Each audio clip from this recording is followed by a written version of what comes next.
How to block WhatsApp messages from unknown accounts. Hello guys, welcome back to our channel. Today in this video tutorial, we'll be discussing about blocking WhatsApp messages from unknown accounts.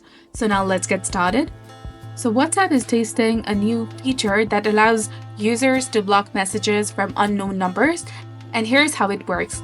First of all, you have to open your WhatsApp application on your smartphone and make sure that you're logged in with your specific account.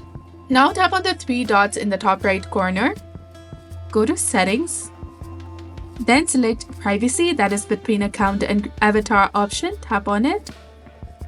Scroll down and tap on Advanced. Once you do that, you will find an option called Block Unknown Account Messages. Turn this feature on.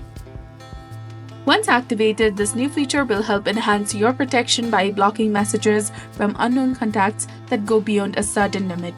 So this was all about it. If you found this guide helpful, please like, share, and subscribe. Thanks for watching. See you in the next one.